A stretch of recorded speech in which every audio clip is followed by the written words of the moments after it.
on peut pas avoir des gens qui donnent leur poitrine, qui peuvent faire la prison, et qu'on prenne la prison comme un anathème, ben, ça veut dire que on est mal parti. Et c'est la raison pour laquelle j'ai retiré ma candidature. Parce que j'ai été choqué par des dirigeants de mon parti qui voulaient de protéger. Je commente ça vite fait avant de jouer Osman. Attends, je joue Osman Chéri et puis je commente les deux vidéos. Écoutez Osman Chéri. À sa naissance. Le droit est international. Il y a un droit français, il y a un droit ivoirien. Pour naître, quand on naît avec le droit de sang, quelqu'un qui naît, son père avec quelle nationalité? Le Sénégal n'existait pas, il n'y avait pas de nationalité sénégalaise. La Côte d'Ivoire n'existait pas en 62, il n'y avait pas de nationalité ivoirienne. Voilà. Là-bas, là, le mensonge, là, c'est congénital. C'est-à-dire que on ne peut pas mentir comme ça.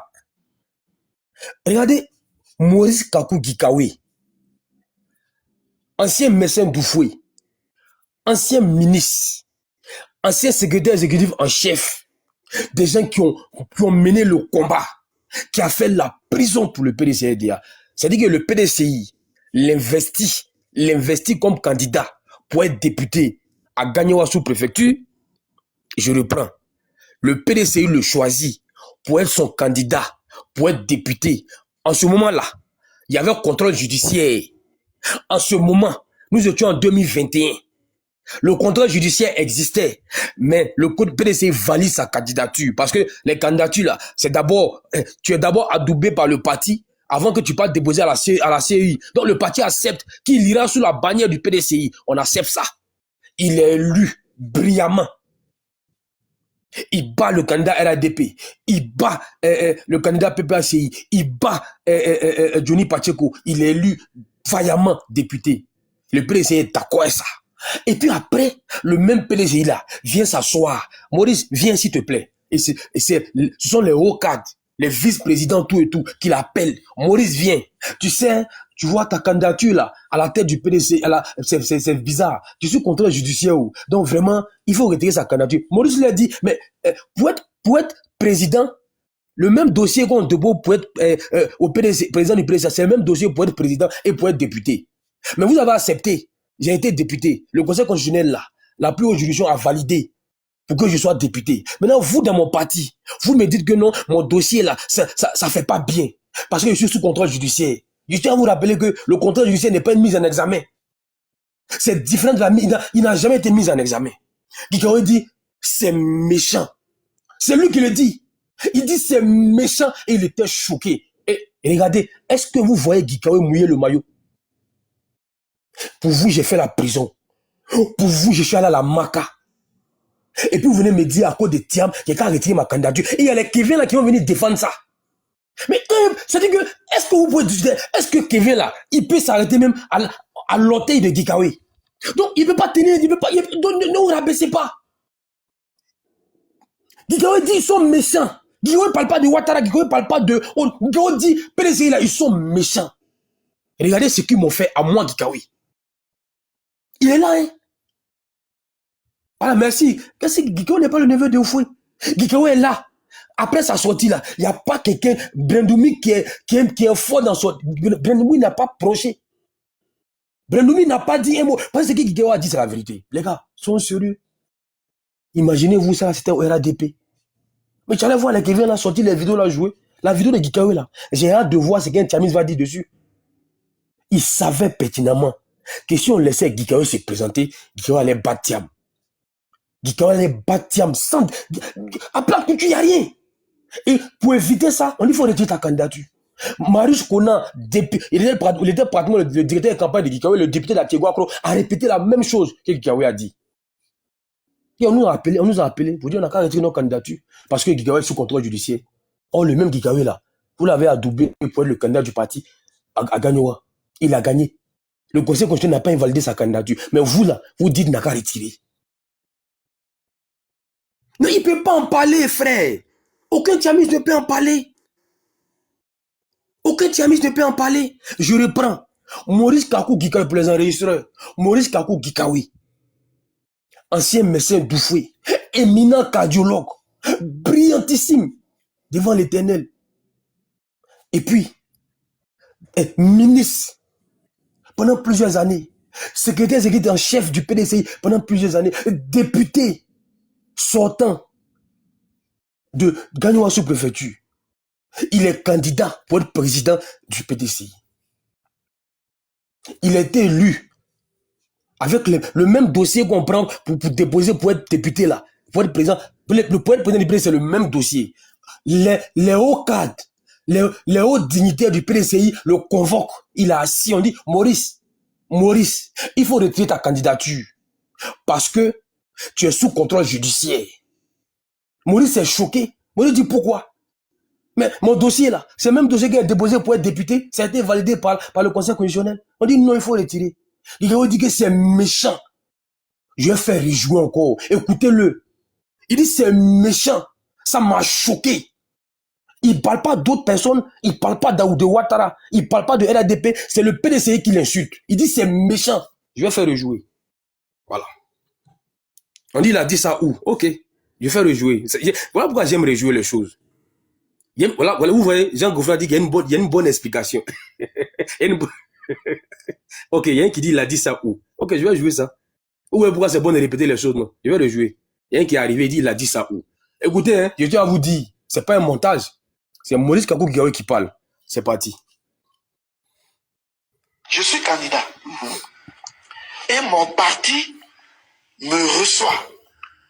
Au niveau des vice-présidents, des gens qui me reçoivent, qui devaient même nous protéger.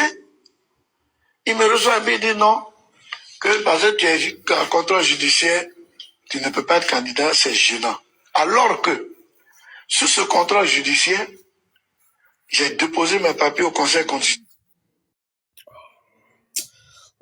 Alors que le dossier du député... Attendez, ceux qui sont tutuc là, ne m'appelez pas pendant que je suis en live. C'est le même téléphone. Vous mettez le truc en pause. Ah, j'ai mal fait de mon numéro aux gens. Vraiment.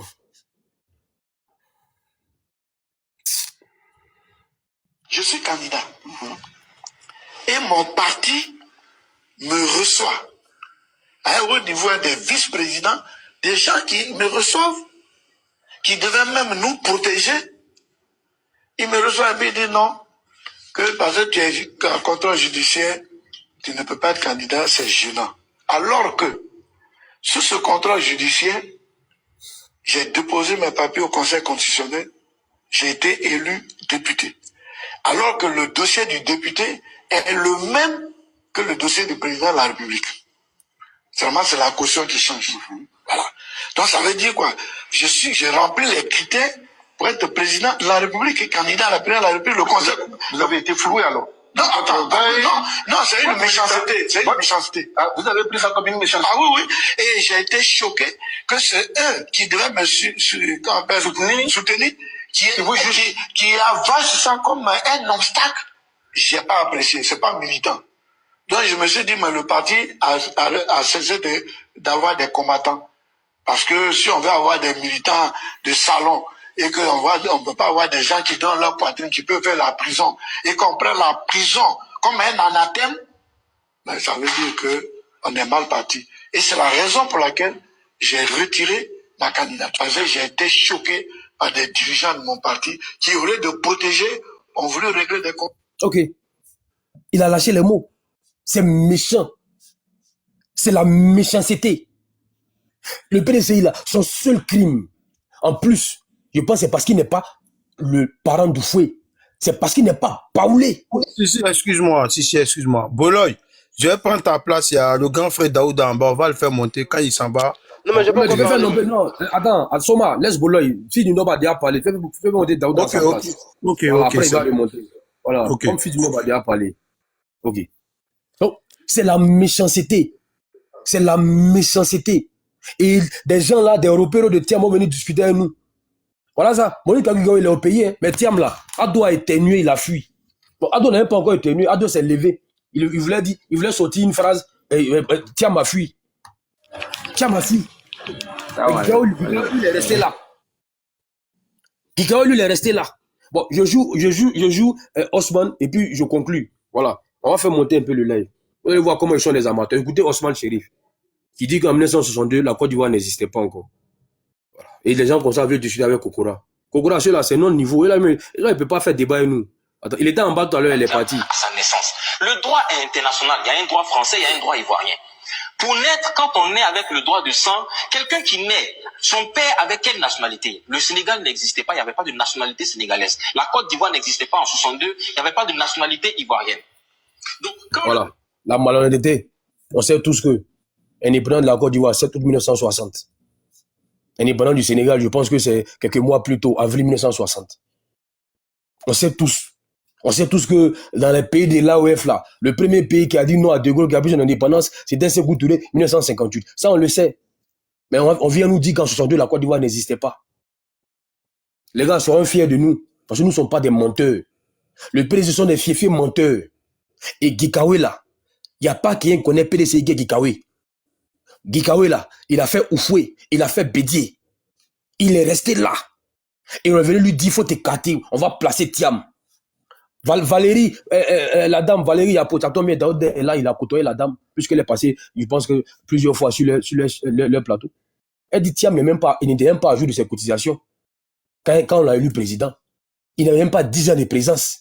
On dit pour être président, il faut avoir fait 10 ans de présence au bureau politique. Mais c'est pour ça que Bion s'est écarté. Bion dit je respecte les tests, je n'ai pas 10 ans de présence au bureau politique, alors je m'écarte. Thierry Tano, pareil. Est-ce que vous voyez Thierry Tano? Thierry Tano, c'est le filleul de Bédié. Thierry Tano, c'est le fils de Bédié. Brillant économiste. Il a fait SFI, vice-président de la SFI. Il avait plusieurs pays qui géraient, dont le Brésil, l'Amérique du Sud. Enfin, bref, je vous épargne les détails. Après, il a pris la tête d'Ecobank International. Brillant économiste.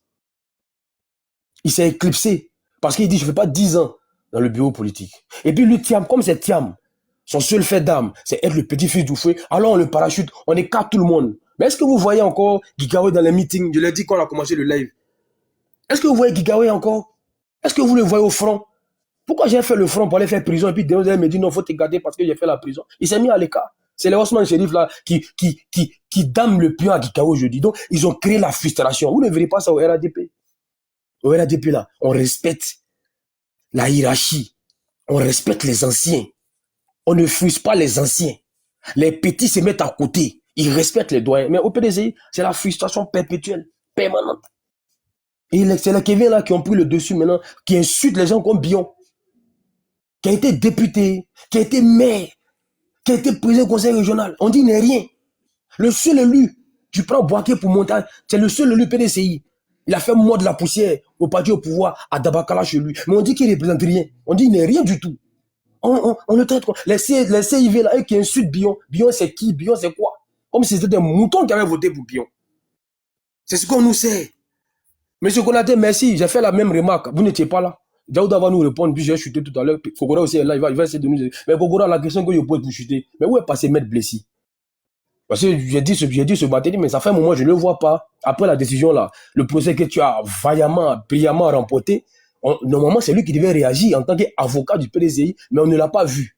Est-ce qu'il n'y a pas une frustration parce qu'on a parachuté ou bien on lui a collé Maître Dadi Orodik? Essayez de nous répondre, on va comprendre. On ne le voit plus. On ne le voit plus. Est-ce qu'il n'y a pas une frustration parce que moi j'ai dit, bon, c'est parce que tu es incompétent qu'on t'envoie un autre avocat. Mais essayez de nous éclairer. Les gars, vous voyez, les Ivoiriens veulent écouter. On est pratiquement à 1000 personnes. Les Ivoiriens, ils veulent comprendre. Et puis, ils ont écouté l'audio de Gikawe. Gikawe est frustré. Parce que vous avez été méchant avec lui. Il s'est mis à l'écart. Et puis, il vous regarde. Gikawe vous regarde. Gikawe vous regarde. Vous avez imposé Thiam et ça crie en bas. Wallah, il sera candidat. Nous, on dit Wallah, s'il est candidat. Mais c'est que la Côte d'Ivoire n'est pas Côte d'Ivoire. Kokora vous a dit la confidence. La France va adopter la neutralité. Vous avez vu la France s'immiscer au Sénégal?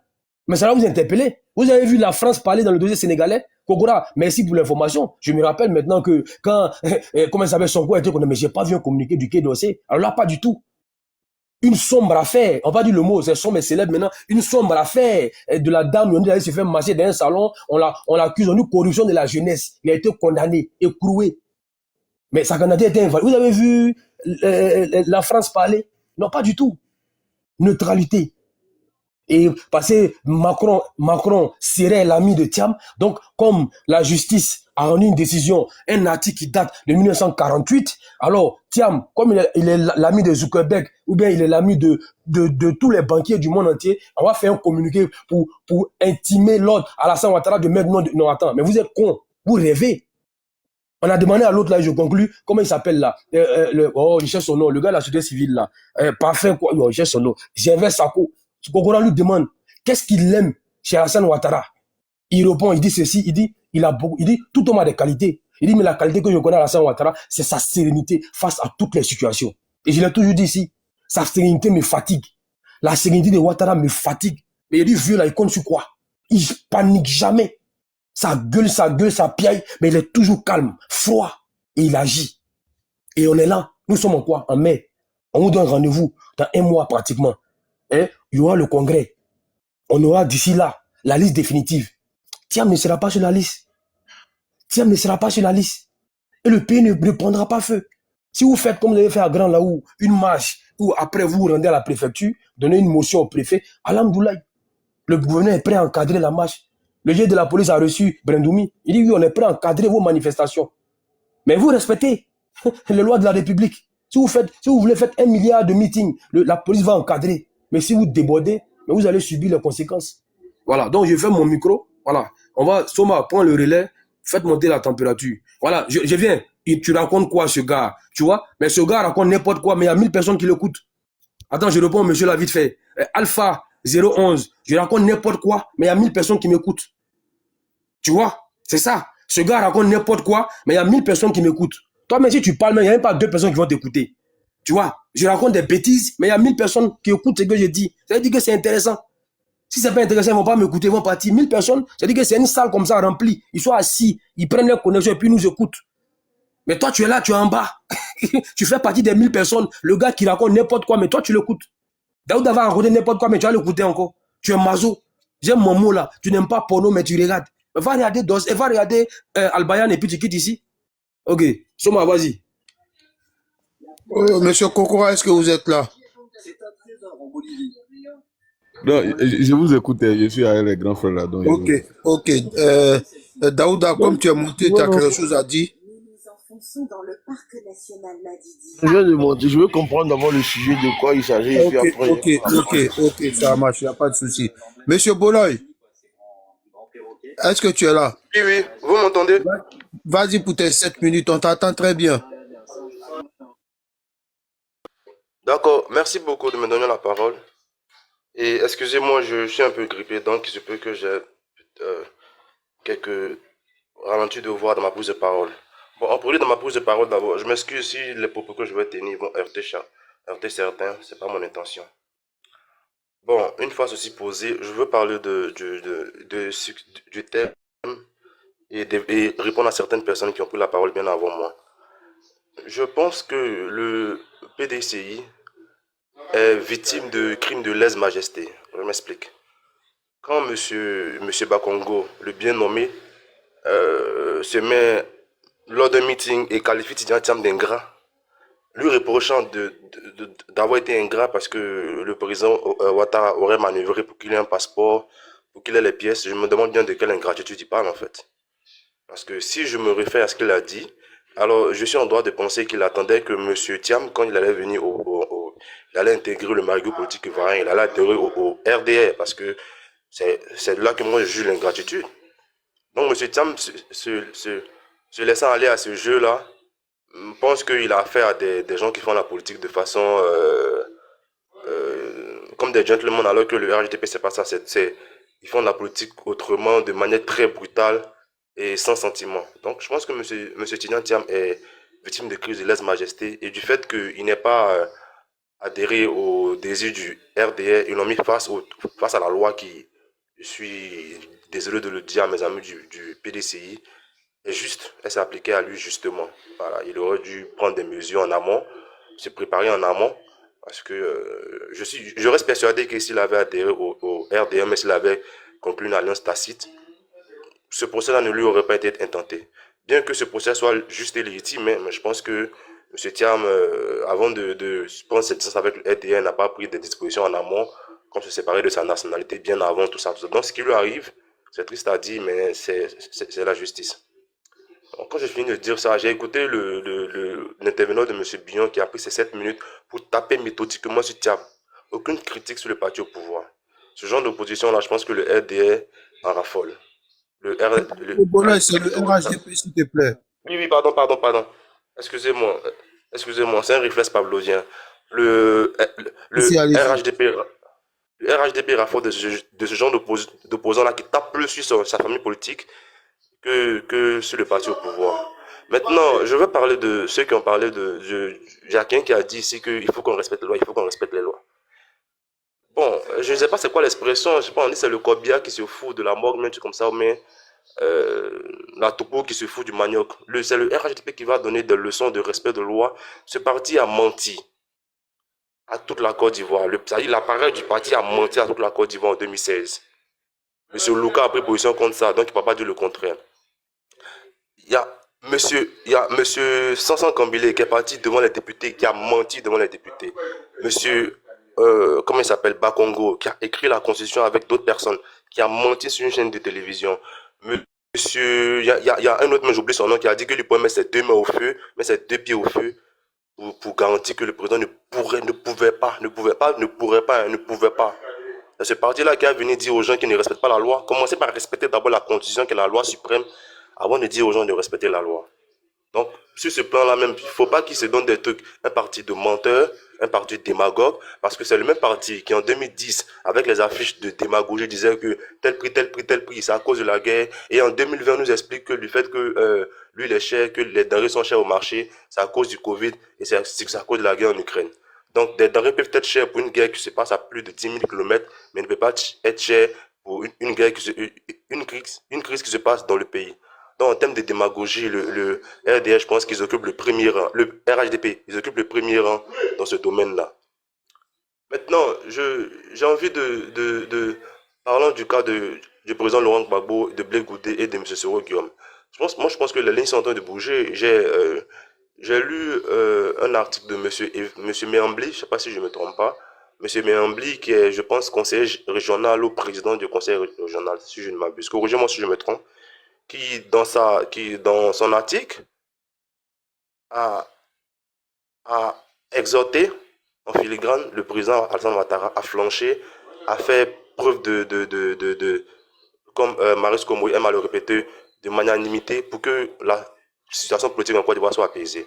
Et M. Méambli, c'est quelqu'un du RHDP. Parce qu'il faut qu'on se le dise, la dernière fois sur le plateau de Live TV, Mme Valérie Apo a dit que M. Laurent Gbagbo est Blé Goudé. C'est une question politique. Elle a dit lors de sa dernière intervention. M. Daouda, qui est ici présent sur ce panel, lors de son intervention sur M.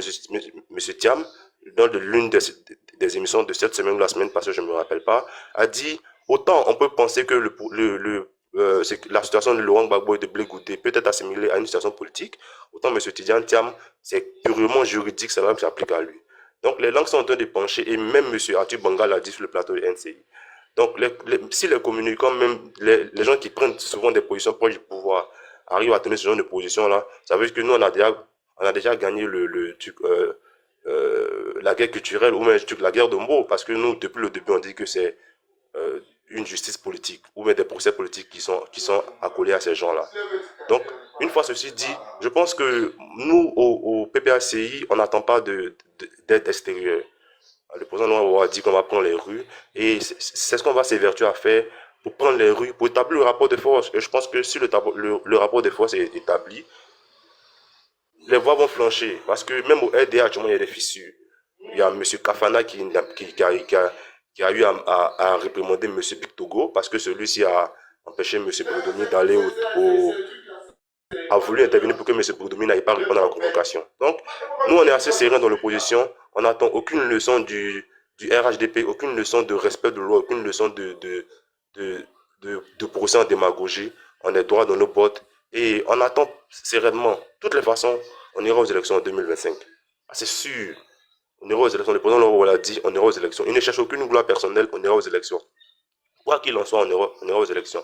Donc que les gens enlèvent de la tête que le RHDP va aller avec un Kagame ou même un Nyangbo Kakou. On ira aux élections et juste une chose, le RHDP ne sera plus au pouvoir en 2025. Et nous, même si c'est le PDC qui gagne, nous, ça ne nous gêne pas.